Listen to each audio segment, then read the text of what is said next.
नागपूरच्या हिवाळी अधिवेशनामध्ये सध्या सत्ताधारी आणि विरोधक दोघेही एकमेकांविरोधात बॉम्ब फोडत असल्याची चर्चा आहे।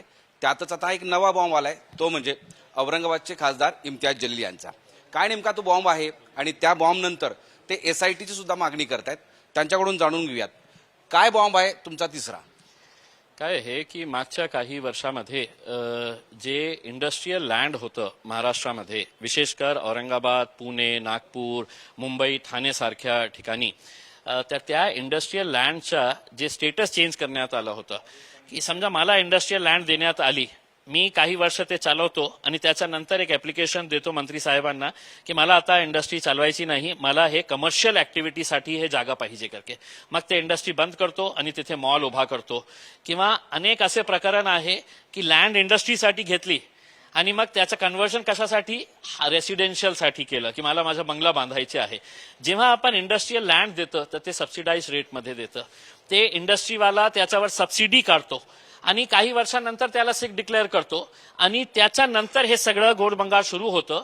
मागच्या 2-3 वर्षामध्ये औरंगाबाद चिकलठाणा इंडस्ट्रियल एरियामध्ये अनेक असे इंडस्ट्रियल प्लॉट्स आपल्याला बघायला मिळेल की तिथे एका काळामध्ये इंडस्ट्री होती, आता तिथे मोठे मोठे मॉल्स उभे आहे। कोणी केलं तर त्यावेळचे आमचे जे पालकमंत्री होते आणि महाराष्ट्राचे उद्योग मंत्री होते आदरणीय सुभाष देसाई साहेब।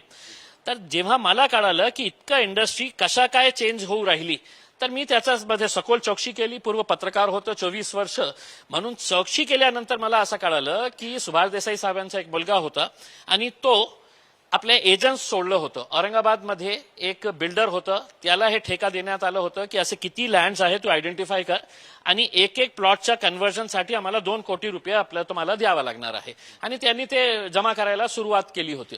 मग मला असं कळलं की एका शहरामध्ये इतकं मोठा रॅकेट असेल तर पूर्ण महाराष्ट्रामध्ये काय परिस्थिती असणार आहे। पुण्यामध्ये लँडच्या काय रेट आहे, ठाण्यामध्ये, मुंबईमध्ये काय रेट्स आहे, किती महाग आहे। तर मी एक पत्र पाठवलं MIDC CEO की मला हे सगळं सविस्तर माहिती द्या की किती लँड कन्व्हर्जन झालेलं आहे। एक पत्र दिला, काही रिस्पॉन्स नाही। दुसरा स्मरणपत्र दिला, काही रिस्पॉन्स नाही।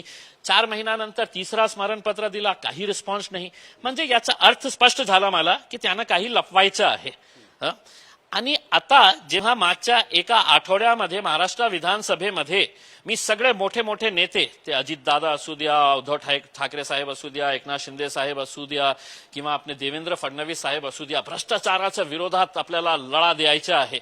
मी म्हटलं भ्रष्टाचार सिलेक्टिव्ह कसा होऊ शकतं, हेही भ्रष्टाचार आहे। मग मी हे सविस्तर जानकारी दिलेली आहे। आता आपल्याला याच्यामध्ये काही तथ्य वाटत असेल तर इन्क्वायरी करा, नाही तर फिर तो हमाम में सब वो वैसे ही है। हा बॉम्ब तुमच्या हातात, बॉम्बचे कागदपत्र दिसत आहेत, कोण कोण उद्योजक आहेत किंवा कुणाच्या जमिनी किंवा कोण कोण या सगळ्यामध्ये आहेत ते सांगू शकाल? कारण तुम्ही असं म्हणताय की सरकारला ही सगळी संपूर्ण माहिती साम टीव्हीच्या माध्यमातून आपण सरकारला देऊयात, नावं सांगा। नाही, याच्यामध्ये नाव या कारणाने सांगता येत नाही कारण त्यांचे इंडस्ट्रीजचं नाव आहे। त्या इंडस्ट्रीच्या नावाप्रमाणे मला माहित नाही ते इंडस्ट्री तुमची आहे की यांची आहे की माझी आहे का, ते इंडस्ट्रीचं नाव। आता ते चौकशी झाली तर ते कळेल की बाबा हे इंडस्ट्री जे आहे त्याचा मालिक कोण आहे, का त्यांनी बंद केली आणि का त्यांनी अप्लाय केलं की मला इंडस्ट्रीनी चालवायची आहे, मला रेसिडेन्शियल करायचं आहे, मला तिथे मॉल करायचं आहे। हे सगळं का असं आपण इंडस्ट्रियल लँड घेणार आहे, शेतकऱ्यांचं जमीन घेणार आहे आणि मग घेतल्यानंतर ते इंडस्ट्री तुम्हाला नाही चालवायची असेल तर ते जागा तुम्ही रामाई घरकुल योजनेसाठी का देत नाही, प्रधानमंत्री आवास योजनेसाठी? तुम्ही नावं सांगायला घाबरता? देतो ना, मी आपल्याकडे देतो हे 52 घ्या लिस्ट। तुम्ही का नावं सांगत नाही? नाही, मी आपल्याकडे पूर्ण नावाची लिस्ट देतो। आता तुम्ही म्हणणार की नाही सगळ्या 52ची नावं आहेत। MIDCच्या काही ऍक्ट मध्ये घेतो मी नाव जे आहे ना सगळं साम टीव्हीवर दाखवा। माझा तो प्रश्न आहे की MIDCच्या काही ऍक्ट नुसार हे हस्तांतरण किंवा त्याचं कन्व्हर्जन होऊ शकतं, पण अशा किती केसेस आहेत ज्या तुम्ही 52 सांगतायत की ज्यामध्ये नियमाचं उल्लंघन झालेलं आहे आणि त्याच्यामध्ये मंत्र्यांनी हस्तक्षेप केलेला आहे आणि कोट्यवधी रुपये तिथं त्याच्यातून कमावलेली आहे. काय आहे की जेव्हा सुभाष देसाई साहेब विरोधात खूप तक्रार येऊ राहिले की ते इंडस्ट्रीयल लँडचा यूज चेंज करत आहे आणि खूप त्याच्यामध्ये भ्रष्टाचार होत आहे, तर त्यावेळी शिवसेना आणि भारतीय जनता पार्टीचे सरकार होती, विरोधमध्ये कोणी दुसरे बसले होते. जेव्हा त्यांनी हा मुद्दा उपस्थित केला तर देवेंद्र फडणवीस साहेबांनी KP बक्षी नावाचे एक मोठ्या अधिकाऱ्याला तिथे नेमणूक केली आणि त्यांनी सांगितलं की याची सविस्तर आपली जानकारी करा, इन्क्वायरी करा आणि रिपोर्ट सबमिट करा. त्यांनी आपल्या रिपोर्टमध्ये म्हटलेलं आहे की मागच्या 15 वर्षामध्ये 32,000 हेक्टर जमीन जे तुम्ही शेतकऱ्यांकडून घेतलेली होती ते जमिनीचा वापर इंडस्ट्रीयल साठी घेण्यात आलं होतं. पण त्याच्यानंतर जे मिनिस्टर आले ते फक्त सुभाष देसाई साहेब नाही, त्याच्यानंतर नारायण राणे साहेब होते, त्यांनीही तसंच केलेलं आहे. आउट ऑफ द वे जाऊन ते इंडस्ट्रीयल प्लॉटच्या कन्व्हर्जन कमर्शियल साठी आणि रेसिडेन्शियल साठी करण्यात आलेलं आहे. आता औरंगाबादमध्ये जेव्हा मी एका छोट्या छोट्या प्लॉटचे 2-2 कोटी रुपयाचं कन्व्हर्जन करणार असेल तर पुण्यासारख्या ठिकाणी किती कोटी रुपये तुम्ही कमावले असेल, हे सगळं इन्क्वायरीचा एक भाग आहे. बक्षीच्या रिपोर्टनुसार किती ठिकाणी असं इलिगल वर्क झालंय आहे की म्हणजे नियमाचं उल्लंघन झालंय? तिने बक्षी साहेबांनी काय सांगितलं की मागच्या 15 वर्षामध्ये 32,000 हेक्टर आणि त्यांनी स्पष्टपणे सांगितलं की मिनिस्टर्सच्या डिस्क्रिशनरी जे पॉवर आहे ते 5% ते 10% केसेसमध्ये करता येईल की बाबा तुम्ही जागा एक्वायर केली, तिथे डेव्हलपमेंट काही झालं नाही, इंडस्ट्री सेटअप झाली नाही, ते जागा तुम्ही दुसऱ्या कारणासाठी परत करा. पण परत करताना ज्याच्याकडून तुम्ही जमीन घेतलेली आहे, ज्या शेतकरीकडून, पहिला प्राधान्य त्याला द्यायला पाहिजे. पण तसं न करता त्यांनी सांगितलं की 5 ते 10% त्याला इन्व्हॉल्व्ह होते किंवा त्याच्यामध्ये हस्तक्षेप करता येऊ शकतो. पण अशा किती केसेस आहेत 50%, 60%, 100%, 90% की जिथे नियमाचं उल्लंघन झालेलं आहे? नाही, ते जोपर्यंत सविस्तर इन्क्वायरी होत नाही तोपर्यंत हे सांगणं चुकीचं आहे. आपल्याला एक हे सांगतो, भूषण गगरानी साहेब एक खूप प्रामाणिक ऑफिसर आहे, IAS ऑफिसर आहे, सिनियर IAS ऑफिसर आहे, ते CEO होते MIDCचे आणि त्यांनी एका केसमध्ये स्पष्टपणे सांगितलं होते की आपण चुकीचं करत आहे, हे जे लँड ट्रान्सफर आपण करत आहे ते नको करायला, ते त्यांनी लिहून दिलेले होते. पण तरी सुद्धा मिनिस्टरनी आपला पॉवर यूज करून हे केलेलं आहे. मग कोणत्या नियमाचं उल्लंघन ते केलेलं आहे मी सांगू शकणार नाही ना. मी तर फक्त हे सांगू शकतो की माझ्या चिकलठाणामध्ये जेव्हा मी जातो तर तिथे इंडस्ट्री मला दिसत नाही, खूप सारे रेसिडेन्शियल कमर्शियल यूज चेंज झाले असं तुमच्या लक्षात आलेलं आहे. आपण आता पैसे देऊन काहीही झालं नाही. या सगळ्या घोटाळ्यामध्ये आता तुम्ही सुभाष देसाई यांचं नाव घेतलं आणि त्याच्यापूर्वी नारायण राणे यांचं पण घेतलंय. अशा स्थितीमध्ये आत्ताच्या सरकारकडे, मुख्यमंत्र्यांकडे, उपमुख्यमंत्र्यांकडे तुमची काय मागणी आहे? माझी मागणी हे आहे की मी एक तक्रार केलेली आहे एक लोकप्रतिनिधी म्हणून. माझ्या शहरामध्ये, माझ्या जिल्ह्यामध्ये इंडस्ट्री येऊ राहिली नाही, तर मी त्यांना एक विनंती करणार आहे की आपण याच्या बाबतीत एक चौकशी लावा. तुम्हाला जे काही मदत पाहिजे, जे काही इनपुट्स पाहिजे ते इनपुट्स मी द्यायला तयार आहे, तुम्हाला मदत करण्यास तयार आहे.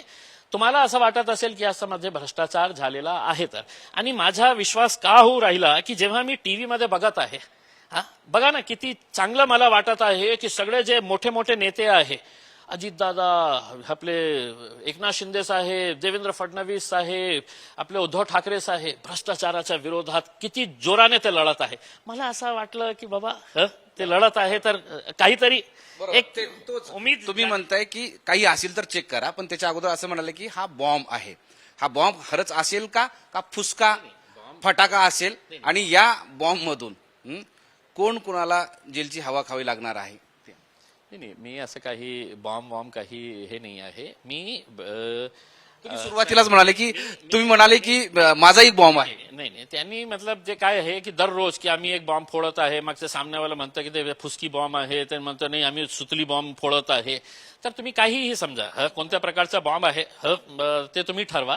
पण मला माझ्याकडे जे जानकारी आली होती ती मी जानकारी सगळ्यांना दिलेली आहे, तुम्हालाही दिलेली आहे. आपल्याला वाटत असेल तर चला माझ्यासोबत चिकलठाण्याला आणि बघा की तिथे एका काळामध्ये कशी प्रकारची इंडस्ट्री होती आणि तिथे आज किती मोठे मोठे आणि कोणाचे ते रेसिडेन्शियल प्लॉट्स, कमर्शियल प्लॉट्स ते तिथे लोक बांधत आहे. याच्या बाबतीत तुम्ही सविस्तर जर्नलिस्ट आहात, इम्पॅक्ट काय असेल या सगळ्याची? म्हणजे SIT स्थापन केली सरकारनं, तपासणी केली, त्याचा इम्पॅक्ट काय असेल असं तुम्हाला वाटतं या सगळ्या अभ्यासानंतर? नाही, मी एक तर आपल्याला स्पष्ट करतो की मी पूर्व जर्नलिस्ट नाही आहे, मी आजही जर्नलिस्ट आहे, म्हणून हे सगळ्या लोकांना इतक्या चांगल्या रीतीने मी हँडल करू शकलो. आता माझी एक विनंती आहे की आपल्याला असं वाटत असेल की याच्यामध्ये काही तथ्य आहे तर इन्क्वायरी लावा.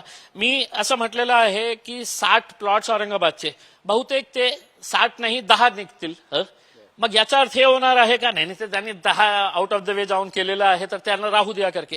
एकही त्याच्यामध्ये काही चूक झाली असेल तर तेही क्राईम आहे, तेही भ्रष्टाचाराचा केस आहे. 2 मंत्र्यांकडे आता बोर्ड दाखवताय, पण या सगळ्या व्यवहारात किती कोटीचा पूर्ण व्यवहार झाला असेल, याच्यामध्ये बिल्डर्स, व्यावसायिक, जे काही कोणी काम करतायत त्यांनी किती लोकांची किंवा सरकारची फसवणूक केली असेल असं तुम्हाला वाटतं? जेव्हा माझ्याकडे हे लिस्ट आली होती तर मी काही प्रामाणिक ऑफिसर्स आहे MIDC मध्ये आणि जे पूर्वी MIDC मध्ये होते आता नाही आहे, त्यांना मी बोललो होतो की साहेब हे काय चाललेलं आहे की इतकं असं कसं होऊ शकतं.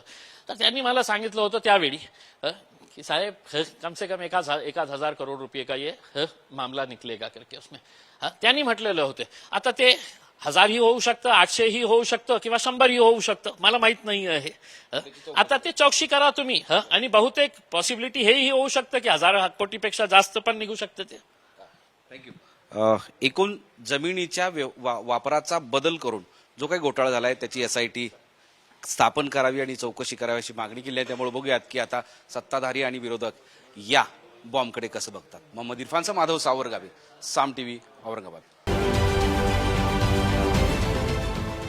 देश विदेशातील प्रत्येक घडामोडींचे लाईव्ह अपडेट मिळवण्यासाठी आता साम टीव्हीच्या सर्व सोशल मीडिया प्लॅटफॉर्मला लाईक, फॉलो आणि सबस्क्राईब करा.